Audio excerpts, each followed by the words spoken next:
And a welcome back here to Wake Up Call with Dan Tortora inside the Great Lakes Honda City studios. Great Lakes Honda City coming to you on 7140 Henry Clay Boulevard in Liverpool, New York. They're open for sales and service Monday through Saturday. And of course, always online at greatlakeshondacity.com. I am picture in picture with Nick Billings, the alumni feature that we have here for you today in this Bearcat Breakroom in our exclusive multimedia marketing partnership with Binghamton University, Binghamton men's basketball student athlete alum from 2001 to 2005, Mr. Billings, coming to us all the way from Alaska.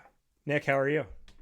I'm good, man. Thanks for having me. Good morning. Yeah, good morning to you, and happy to have you here. So, let's Tarantino. Let's go back in time. Why did you choose Binghamton? Hindsight 2020. What was it about Binghamton University that made you say yes?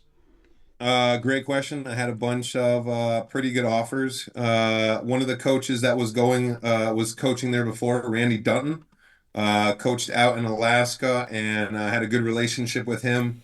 And he pretty much convinced me that I was going to get the basketball every possession. And I'm kind of a ball hog. I want that ball in my hands. So yeah, I went with that one. No, knowing I was going to get the ball all the time. Yeah, I mean, you said, like, when you're being recruited, they tell you you're getting the ball. I mean, Yeah. they can say that to a lot of different recruits. What made you believe that? Oh, and they do. I've heard coaches say that before. I've literally been sitting right next to coaches. They're like, "We're gonna get you the ball," and I'm like, "No, no, you're not." Yeah. So what made you believe that Binghamton was telling the truth? Randy he was a stand-up guy, good Christian man. Just I knew he wasn't gonna blow smoke. Everything he said was pretty honest and on the spot. Same with Al. If Al said that he was going to do something for me, he did it. He took care of it. So I pretty much knew I was going to get the ball. I want to go into your history here. This is what is written about you to this day on Binghamton's website. It says, a native of Kodiak, Alaska, Nick Billings played basketball at Binghamton from 2001 to 2005, earned a bachelor's degree in human development in '05, went on to receive your master's degree in secondary ed from Grand Canyon University in 2019. A 7-foot recruit, athleticism separated from other centers. You ranked amongst the nation's top 6 shot blockers in 3 different seasons and was a catalyst in the university's debut as an NCAA Division I program. So I'm going to stop there. 7 feet, ranked in the top 6 shot blockers in 3 different seasons of your time at Binghamton. You're in the top 6 in the entire country, and Yeah. aided Binghamton in going from where they were to a Division I athletic program. I'd love to hear more about that, to be top 6 in the nation and to help Binghamton in their rise to being a Division I institution. We can start off with the blocks. It was for a 7-foot white boy, I could get up. I had pretty good timing. I blocked a lot of shots, but with that, I mean, if you gave me a pump fake, I was flying in the air. So if you look at my stat line, all my stats were about 20 to 22 minutes of game time, because the other half I was sitting on the bench because I was in foul trouble because I was jumping for shots. I was like, no one's going to shoot over me. I'm going after that. But yeah, that bit me in the butt too. So coach wasn't really happy with that aspect. But no, I did really well. My senior year, I did not have a good year. I had a lot of stuff going on in my head, to where I kind of fell off block wise. But yeah, there was a couple good years where, I mean, I was number 1, number 2 in the nation, going back with Emeka Okafor from UConn. When I graduated, if I remember this correctly, I was 10th in NCAA history for average shot blocks at 3.4 or something like that. So it was, I mean, I've gone down well on the list since I graduated. But no, that was always a source of pride for me. Was blocking shots, trying to get that ball and get it to my teammates so we could start the offense. But going from Division II, from where I saw it, into Division I, Yeah. I mean, you had players like, I don't remember if you remember Andrew Verkey, who played Division II, Division III, Division II, and then Division I. He's one of the only like players, I think, in NCAA history to do that. I came in, we were still in the West gym, which was still kind of like a high school gym. But I mean, I fell in love with the West Gym and the fans were awesome in there. And then I think my sophomore year, I think sophomore or junior year is when we actually went to the event center and we had that fantastic place. We packed that in almost every night. Um, it was pretty amazing to see how committed the university was from taking us to D2 up to D1. Yeah. We had some great teams that we played against. We played against Syracuse, North Carolina, Georgetown. I mean, we had a lot of good out of conference games that we had. It was an absolute magical time, if you will, to go from that D2 to D1. We had a lot of pressure that we put on ourselves because we wanted to do really well. I mean, it stunk that we couldn't go to the dance for 2 years after that. Yeah. But man, talk about an awesome commitment from the school, building that facility, being able to bring me out from Alaska. It was awesome. It was awesome to play for BU for those 4 years. How did they find you in Alaska? It was just Coach Dutton. Coach Dutton was up here and he knew of me and then went there and then called me up. I definitely didn't go to the right camps. I should have gone to some more camps in the lower 48 if I would have gotten seen by some other places. In all honesty, I probably wouldn't have been going to Binghamton. I wanted to play in the Pac-10, Yeah. but everyone there wanted me to go to a JUNCO just because I hadn't been seen. Right? They didn't. A lot of people didn't know me. But when you see a 7 footer, I mean, you'll take a chance on a 7 footer. But yeah, it was Randy and just his relationship to the Alaska players and stuff out here. Yeah, I mean, when you talk about the move to Division One, Binghamton just got to celebrate 25 years this past November of Awesome. going to Division One athletics, and a little bit of history here. And I want to thank John Hartrick, SID, for the work that he put forward in this. I mean, taking a look at the history, moving from NCAA Division Three to Division One in the late 1990s. In spring 96, the Campus Intercollegiate Athletics Board, the IAB, voted to recommend to then President Lois B. DeFleur that the university Ooh. elevate to Division Two and ultimately move toward Division One status. DeFleur agreed, and the school began competing in NCAA Division Two in the New England Collegiate Conference, the NECC, in fall Yeah. 1998. After serving 3 years at the Division Two level, Binghamton moved to Division One and was accepted into the America East Conference in fall of 2001. So, like you said, I mean, you got to be a part of the transition from D2 to D1 in the beginning of your career. I mean, that's a move that's never going to happen again in Binghamton history. So now reflecting on that, just what that's meant to you to be a part of the beginning. Now that we're Yeah, the celebrating groundwork. 25 years, that groundwork and that foundation of Division One. It's crazy that you said it's been up for 25 years and I'm doing the math and I'm like, yeah, it has. That's nuts. Just shows how older we're getting pretty quick though, huh? It was exciting when I came in for the induction for the Hall of Fame. I went and watched one of the practices with the boys playing, and I got antsy. I was like, Coach, I kind of want to get out there. Like I brought my shoes. Are you gonna let me hoop up kind of for a little bit? Yeah. Um, it is. It was an amazing time during my life to be at that school during that time. I mean, we had a lot of fans coming in from the town, from the school. I mean, we had some of the best fans from our college there that I was just like, man, how are we getting away with some of the stuff they're yelling at the other teams kind of thing. We had such a great fan base. You threw out John Hartrick. That dude is awesome. I mean, he crushes it up in the front office. He helped me out a ton while I was there and coming back too. So I can't say enough about the front office. Lois DeFleur back in the day, I thought we had a good relationship as well. She was always kind to me. You had the sports director at the time. Oh, oh, geez, why is the name slipping me all of a sudden? Thier, Dr. Thier out there, their family took care of me, brought me in, showed me the ropes. I mean, there's just not enough people I could thank for my years there that took care of me, that were basically like another surrogate family that I loved out there. There's so many people I'm gonna forget. all my thank yous, just kind of how I did during the the induction banquet. I was like, I know I'm missing people. Well, I want to, as you were inducted into the Hall of Fame at Binghamton University, I want to go through more of the accolades here, and we can talk about it after here. You Sure. obliterated the school's game, season, and career block records, graduated as a two-time all-conference selection, and the 2020, or pardon me, 2002, 2003 America East Defensive Player of the Year. You First blocked ever. I'm gonna throw that out. First ever, Dan. first ever America East They Defensive they Player of the had Year. to come up with a category because I was blocking so many shots. I love it. I love it. So, getting Defensive Player of the Year for that 2002 2003 after the school joined the America East in 2001, as I mentioned before, in fall 2001. So, right after.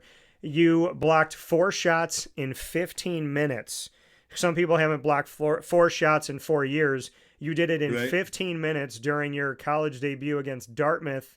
Before your freshman season was cut short due to injury, you had 12 more games with 4+ blocks in each Yep. of those games. Your season total of 80 created a new school record, and 3.8 average blocks per game, ranked second in the America East, sixth in the nation.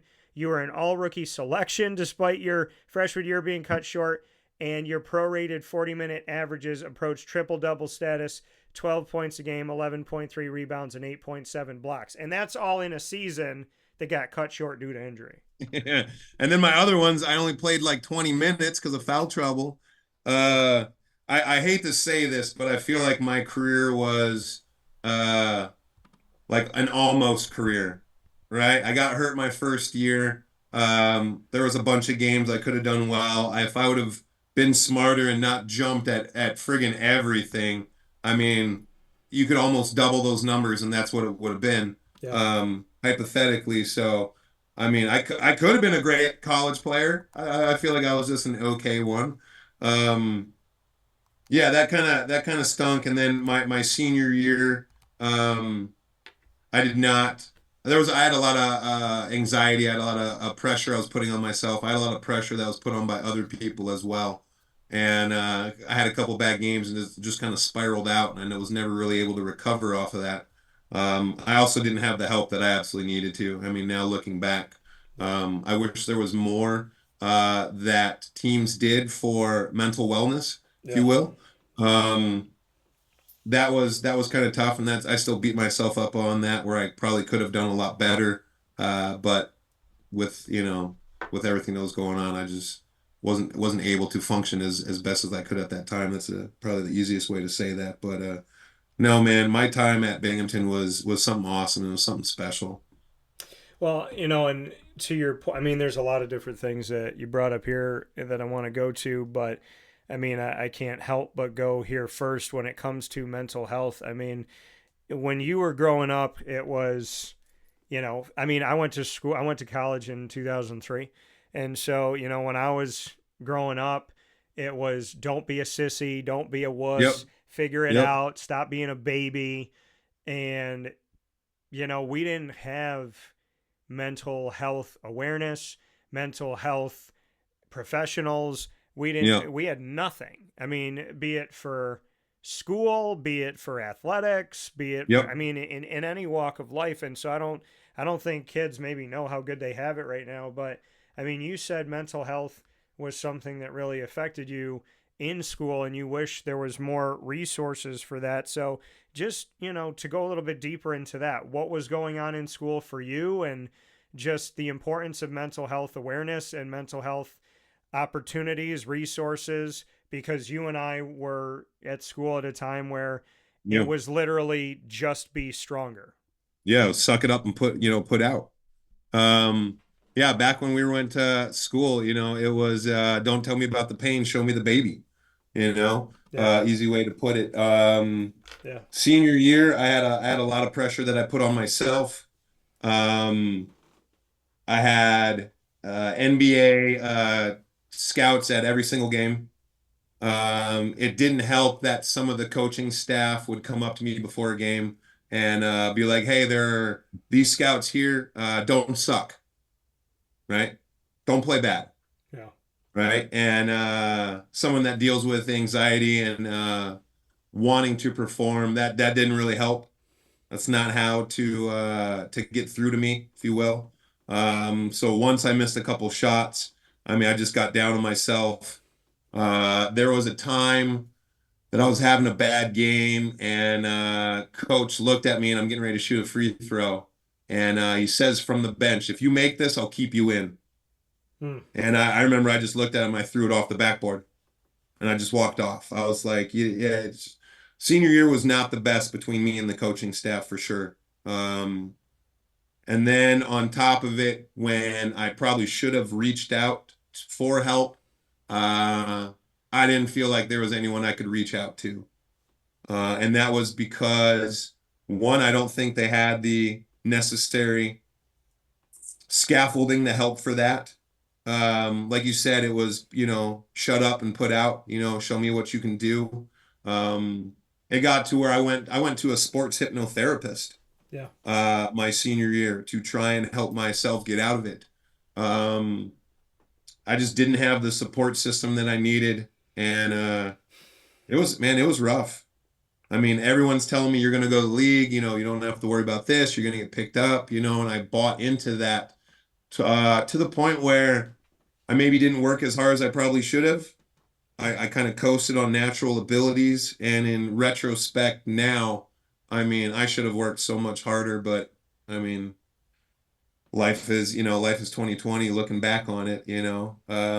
Now I coach and I teach, and I really try to I really try to make that a point where like, hey guys, basketball is going to be ending. Your sport, whatever you want, you play. It's going to eventually end. What do you have set up? Yeah. What kind of scaffolding do you have for after your sports, or if you even get hurt early? When I went overseas, I was making good money, but I got hurt out of season, blew my knee out, didn't have insurance, and then basically used all the money that I had been making over the years to try and continue after surgery to do that. And I mean, unfortunately, I don't have a lot of monetary values to show for my career. I have a lot more stories and good times I can tell you about and whatnot. Yeah. But yeah, I didn't have much planned afterwards, but I knew I wanted to work with kids. So I became a teacher, and I mean, this is where the Lord put me, and I've been absolutely loving it. This is my 7th year doing this. I plan to keep on going as long as I can. Yeah. I mean, for I mean, again, so many things that you said and so many places to go with this. There's so much pressure, and you and I were going to school before, like, Facebook was just coming out. It was only for people in your college. It Yep, wasn't for I remember anybody that. else. It Yeah. wasn't for random strangers. It wasn't for people you went to elementary school with. It was like, hey, there's 200 people at your college that are currently on this thing. Do you want to connect with any of them? Right. And so the social media abuse wasn't there, right? I mean, there's still mental Or the health. NIL deals for that. Right. There was none of that stuff. Imagine if I was going to school now, I'd probably have an NIL deal. Right. You're 7 foot, you're blocking shots, you're doing a lot of stuff, you know. Crowd Somebody, favorite, yeah, hooting and hollering, making a scene. Yeah. Pringles brings you on, and in commercials you swat Doritos out of the way and eat a Right. Pringles. Beard products or something. I mean, Yeah. There's so many things you could have done. And I mean, when you reflect on the fact that, like, I mean, this was a time where there was a lot of things not going on that are going on right now, yep. yet you still felt the pressure. Even though there wasn't that social media instantaneous, like, I love you, you suck, whatever, Yeah. positive, negative pressure. But to have a coach tell you, like, if you do this, I'll keep you in. When you had that, I mean, what I'm really getting at here is there's the man in the arena, the woman in the arena. There's 10 players on the floor. There's 6,000 people, 10,000 people, 30,000 people in the stands Yeah. that all have an opinion about how good you play or don't. But there's only 10 people on the floor playing, but there's a lot of Yeah. people that are commenting on it. How did you navigate that? How did you deal with the fact that when you're a player, when you're a coach, when you're a media person, when you're an official, when you're a commentator, when you're a broadcaster, when you're a PA announcer, everybody's got an opinion of Yeah. us. but the majority of them are doing nothing. They're sitting there, but we're actually working at these events. How did you navigate through coaches, fans, random strangers that you walk by in the grocery store, Yeah. either loving you or not? I mean, that's a great question. I mean, I think in today's world, it's much harder because of social media and everything is there. Like when we were starting, right? Facebook was brand new. Yeah. If I wanted to read about how I did, right? How I did, I would have to go read a newspaper. Yeah. I'd have to grab a local newspaper, flip to the sports, and be like, "Oh, let's scan for Nick Billings." All right. This, probably could have done better. Yada yada yada. I think it was a little easier than what student athletes have to deal with now. Because I mean, now you can go on almost any platform and someone's tearing into you for whatever reason, right? If you play sports, you're definitely not going to be making everyone happy. Um, it was easier because I could see people on the street and they could just come up to me and talk to me. Most people were pretty nice. Of course, being 7 foot, I've had a lot of weird interactions, if you will. I've had people try and fight me just because I'm tall. I've had ridiculously inappropriate things said to me by females and males. Yeah. I mean, being 7 foot does not help. I mean, if I was shorter, I'd probably just blend in and just be like everyone else. But I'm not. I'm a giant. I'm abnormally tall. I stand out and I'm loud, which doesn't really help. Um, it was oh man, you know what? It was fun. It was fun being somewhat known, but not well known enough that, people were coming out of the woodworks to yell at me. Um, I'd say like one of the coolest things. Do you remember on TV the Best Damn Sports Show? I think Remember so. that back in the I think day? so. It had couple comedians, couple Yeah. basketball Yeah. players. Yeah, yeah, Yeah. yeah. Yeah. Yeah. One of the cool things was, and I still have this on VHS because I had to record it. Charles Barkley said my name on that TV show as one of the college players to watch, That's awesome. right? Yeah. I mean, that to me was like the ultimate. Charles Barkley said my name, and I just happened to be watching that show at that time. To where, I mean, now you can go online and pull up a dozen websites that talked about you and how well you did for that game or et cetera, et cetera. I mean, yeah, it was different back in our time, right? It was like what, 20, 25 years ago, which is ridiculous. Yeah, I don't know if I'd want to be an athlete in today's world with all of the social media, but I mean, those NIL deals now I mean, some of these kids don't even have to go pro now. They can just go to college, make a couple mil off their deal, and then just, go live their life, go work whatever job they want to now. Yeah. I mean, that was a dream when we had it, you know? I love the fact that you're 7 feet tall and I'm 5'8", but on the screen we're like the same. So I'm slunched down so I can get in know, there, too. I You know, but just know? let me enjoy the optical illusion. I got you, So, man. I want to go back to some other pieces here about your work. And as we shouted out before, John Hartrick, Senior Associate Director of Athletic Communications, many years at Binghamton University for putting this Yep. stuff out and getting this information out here, and obviously being a part of that Binghamton University Hall of Fame. As a sophomore, after you had a great freshman season, as a sophomore, 9 points a game, 6.7 rebounds a game, 4.3 blocks a game, led the Bearcats to 9 conference wins. You were named America East Defensive Player of the Year again, ranked number 2 in the nation in blocks behind, as you mentioned, only Emeka Okafor of UConn. Your 117 blocks were the third highest total in America East history. As a sophomore, you did this. And against Boston University on February 9th, you had 19 points, 10 blocks, and 8 rebounds. 2 weeks later, you matched the school record with 10 blocks against Northeastern. To say that you are in the same sentence as UConn's Emeka Okafor means blank to you. Fill in that blank.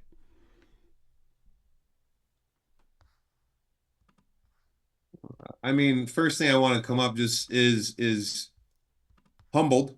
I mean, he was a fantastic athlete, Yeah. great basketball player to where I mean, that was the only dude I watched in college when I was playing because I just wanted to see how many blocks he was going to get that game, so I had to see how many blocks I needed to get next game.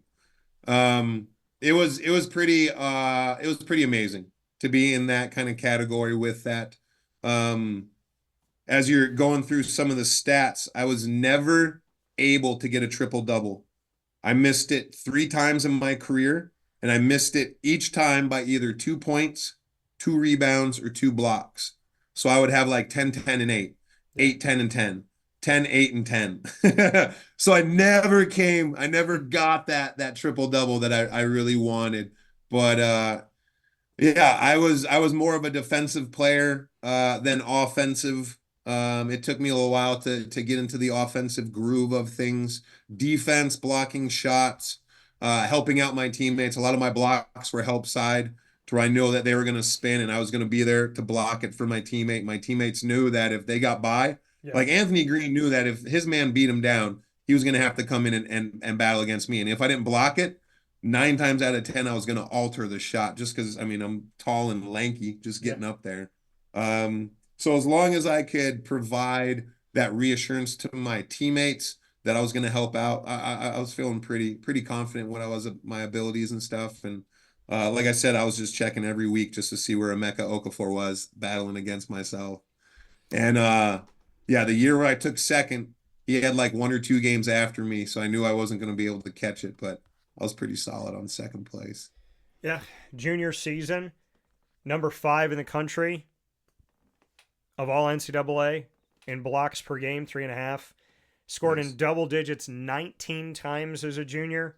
Collected at least 20 points or more 7 times that season. Tallied 7 plus blocks, 7 or more blocks 5 times that season. Ended your career at Binghamton with 868 points, 598 rebounds, and a school record 336 blocks. And then after that, you just went on and played as a pro for almost a decade. So bring me into how you finished up your time at Binghamton, overall looking back at what you did there, and then share with everybody what the professional career was like. Going back into senior year, right? Didn't have a great year. I mean, it got to the point where I thought about quitting. There was a couple of times where I was getting ready to walk off the bench and just go to the locker room. I had a couple of head coaches from other teams after games come up to me and like, Nick, I don't know what's going on, but please keep your head up. Like, we're rooting for you. And that was pretty cool to have other teams coaches be like, Billings, I don't know what's going on, but we want you to pull through. Um, man, senior year was so rough. I mean, me and the coaches, we butted heads.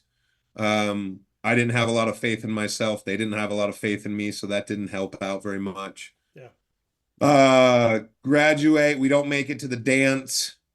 Um, I end up graduating. I get picked up in the NBA D League draft. I played with 4 different teams on there.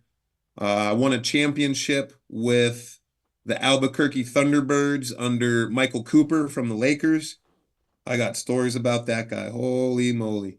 But I got a nice little ring with them.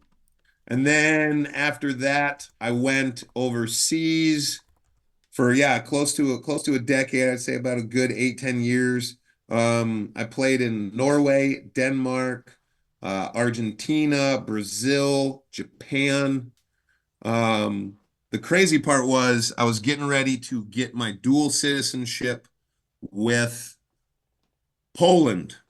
Okay. And then I already had it worked out. This was right around the 2000, I think 12 or 8 Olympics. I had already set up with the team, had tryouts, was going to make the team, etc. My agent had taken care of that. And then I blew out my knee. So that was pretty much it. So like I hate this is how I see my career as I almost made the NBA and I almost made the Olympics. So I was a pretty good almost college player is how I look at it. I mean, I still had great accolades and I still had amazing things I accomplished, but the things I really set out to do, I came very close to doing, but wasn't able to accomplish those. So little regret, little regret. Do you have peace though? I mean, with all the work that you've done, Peace. Oh everything that you man. accomplished, everything that you were, I mean, you said I was almost good in college, almost a pro, almost played in the Olympics. You say almost when I look at you and I go, damn, you did a lot. So, I mean, do you have Yeah. peace now? Have you found peace? Oh boy. Dan, I don't know, man. Um, I hold myself to a high standard. Um, I mean, if I could go back and do it again, would I? Probably. I would definitely do things differently. In all honesty, after sophomore year, I should have gone to a different school. I had other coaches that were talking to me. I was talking to the one of the Syracuse coaches. One of them told me they had a scholarship for me if I wanted it. But I know I didn't want to play at Syracuse because their big man doesn't get the ball. They're a guard oriented team. All they do is run plays for their guards. I didn't want to be a garbage big man. I'd rather be a big man that gets the ball on a losing team than going to a winning team that, I don't play or do anything with that. I know that sounds kind of selfish, but I wanted the basketball. Yeah, I wanted to be the man at the time. I understand that. Um, at peace. I mean, I kind of have to be now. I mean, I'm 44. If I'm not going to be at peace with things, then, it's just going to eat away. Um, I feel because of the things I went through, I can try and help more student athletes, more kids going into um, that kind of competitive arena Yeah. where it's not just on the court, but it's in the classroom as well. And that's what matters the most is, it's not athlete student, it's student athlete. I had to remind myself of that many times when I was in college. Yeah. And now that I got kids going to college that I've worked on, I'm like, remember, man, it is student athlete. You don't have your grades up, you're out. They don't care. Um, so yeah, I would have to say I'm at peace somewhat with it. But I'm always gonna wish I would have done things differently, gone harder, etc., whatever it might be. You had trouble with the coaching staff at Binghamton, but you're in the Hall of Fame and you stuck it out there and you played your entire collegiate career there. Do you have love for the university? Oh my Outside of what gosh, happened with yes. the coaching staff, do you feel like being a part of the Hall of Fame? I mean, do you feel like you've been honored appropriately? Do you feel like a Bearcat for life? Oh, I don't deserve this by any means, Dan. Yeah. It's hard for me to take compliments. Yeah. So when I got inducted to the Hall of Fame, I was like, really? There's other people that, probably did a little bit more, etc. Um, but no, I've always been a Bearcat. Anytime I can watch Bearcat sports, like I've watched Bearcat lacrosse, Bearcat like softball, right? Yeah. Um, so I'm always gonna be a Bearcat at heart. Um, some of my fondest memories are hanging out with my friends in college, the basketball team. I spent a lot of time with boys baseball, women's lacrosse because we all kind of lived together. Um, those are some of still to this day some of my favorite people are some of the athletes that went to Binghamton and my time during that I'm always going to be a Bearcat, man. Always going to be a Bearcat. You said Syracuse reached out. Do you remember which coach? No, no. And I'll throw this in there. Yeah. I was told by a player at Syracuse that Carmelo got paid to go there too. Nice little chunk of change too. Um, that was fun playing against him, man. When that game that we played against him, we're all sitting on the bench like this dude is a professional player. Like, oh my gosh, this guy's crushing us. I don't remember who it was. Um, with wanting to transfer sophomore year, I didn't because so many people had taken care of me that I would have felt I was letting people down. And for me, guilt eats me up Yeah. more than anything, especially if it's guilt that I throw on myself. Um, it's hard to get rid of that, and I would have just lived with too much guilt, even though for my career I probably should have.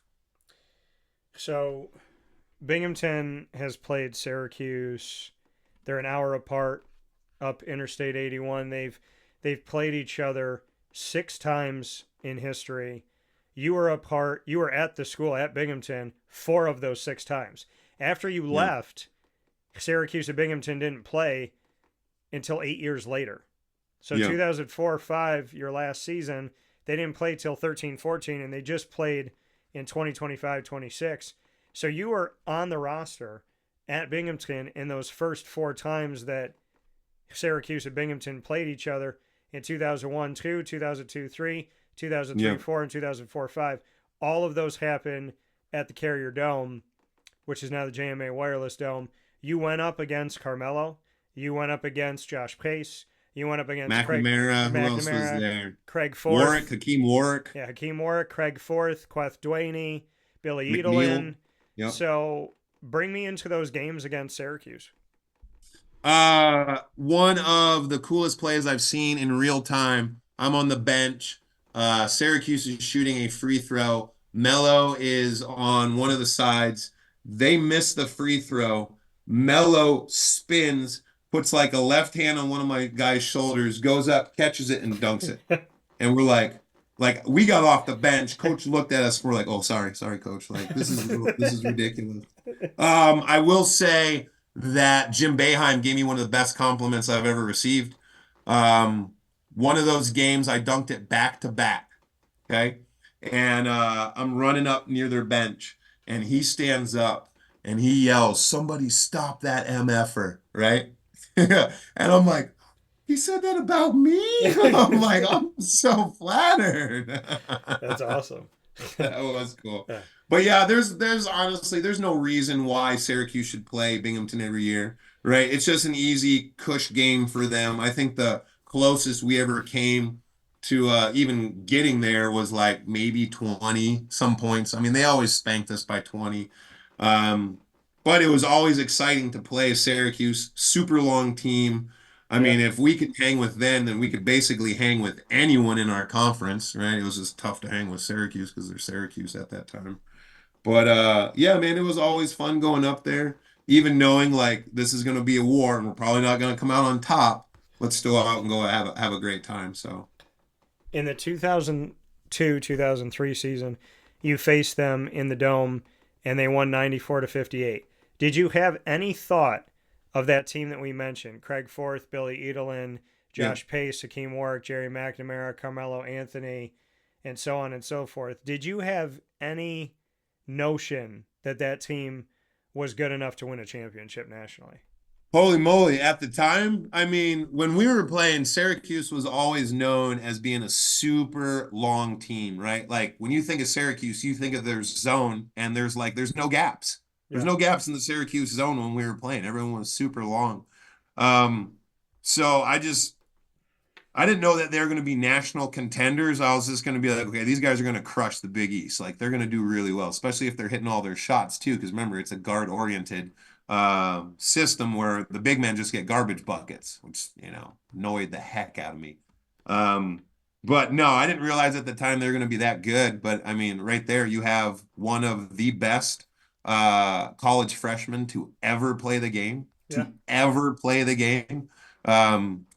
It was special to watch them play, watch that whole team, But then also, remember when Vermont beat Syracuse? Yeah, I do. You remember that? I do. Still brings joy to my heart. Does that give you peace that Vermont did it as part of the America East? That's the same conference as Binghamton. Yeah, of course. Now, as much as I didn't like Vermont and I wanted to beat them every year, right? But when they took down Syracuse, I mean, I was calling friends left and right. There was a text messages going out like, "Did you guys see this?" Oh yeah, that was pretty awesome. You went up against Craig Forth down low. Your thoughts on Craig Forth? Solid. Maybe not as skilled as he should have been, but also Syracuse didn't need him to be skilled. Yeah. Right? They just needed big bodies is what they needed for big guys. But yeah, he was a beast. He was a beast of a human being, man. Big old solid guy. Like I was envious of the size. If I had that size, I mean, that's I hate that. I have people that come up to me and they're like, if I was your size, I'd be in the NBA. And I'm like, no, you weren't. You have no idea what it takes. Like I came so close. Now, there's dudes where I look at, I'm like, man, if I was your size, I would have been in the league. And also I understand how that goes. Yeah.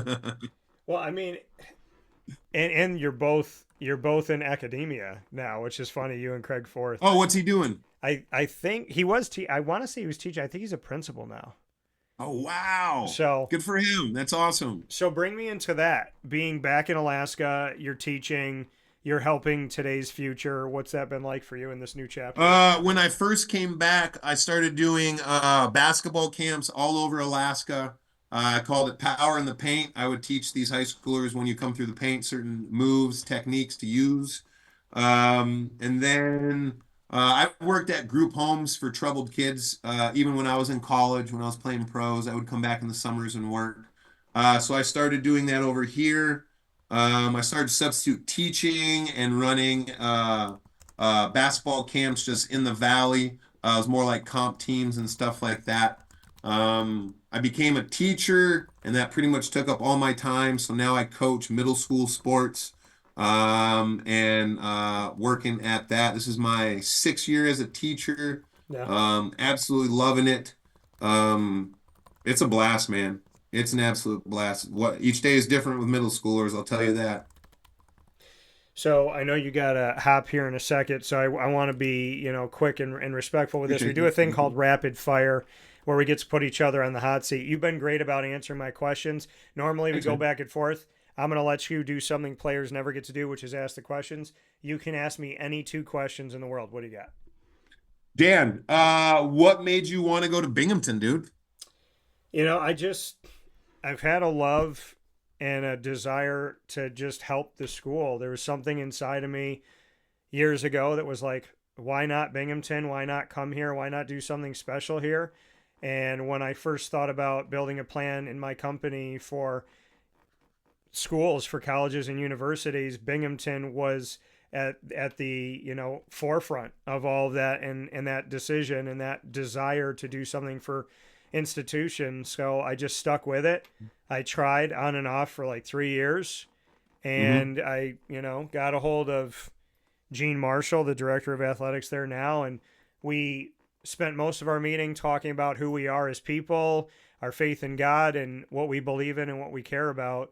Very little about the actual partnership essence, and more about, do I want to work with this person?